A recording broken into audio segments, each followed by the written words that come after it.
welcome to worshiptutorials.com. You've been listening to our Chime 30 patch. Guess what time it is, Brian? Chime 30? It's Chime 30.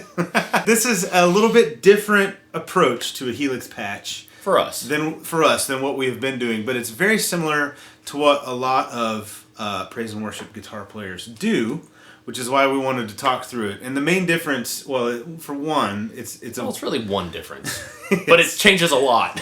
There are many things that are very much the same as a lot of our other patches. Because it has delay. Yes. It has reverb. It has amps. It has Vox style circuits. It has Vox style circuits. So it is the Matchless JMP, or the jumped Matchless DC30. We call it the Matchless JMP. That's our patch. Yep. Along with the AC30 top boost in stereo. So those amps are known for being chimey, and AC30, and I was Chime 30. You get it. You get it.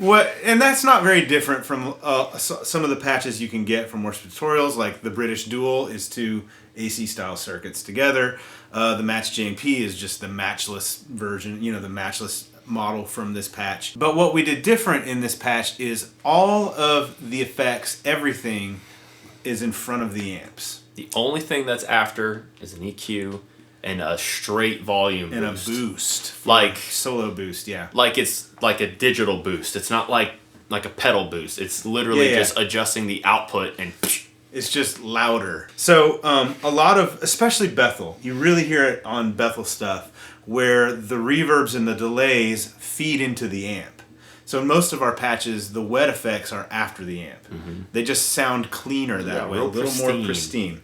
But a lot of praise and worship guys play like a pedal board, and you included. This is how you run your Kemper. Yeah, when I prefer it in the front.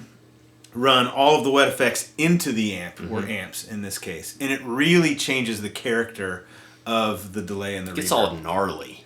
Yeah. That's like the best word to describe it. Yeah, so this is the only patch that we have built at Worship Tutorials that uses this approach. The only one? Everything else has wet effects after the amp. At the same time, this does limit you in DSP. It's harder to build these patches. It is hard because you have to make everything stereo in front and stereo, so 2 amps, 2 IRs. Yeah. We have some patches that are 2 amps into 1 IR and then stereo effects. That saves space.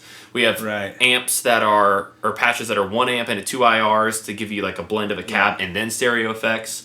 But this takes more stuff. It is harder, and the way the Helix is built, because you have 2 rows of effects, and each row uses a single DSP chip.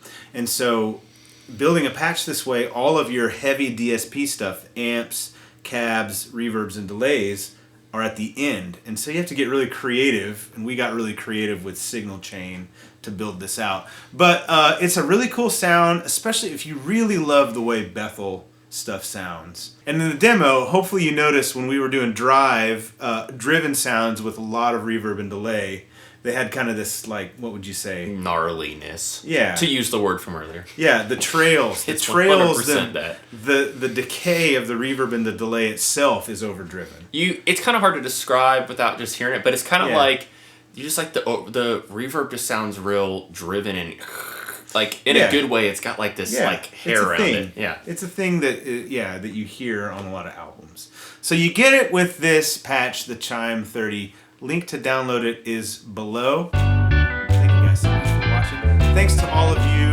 that use our Helix patches and things. We really appreciate it. Yes, also too. Yeah. See you in the next one.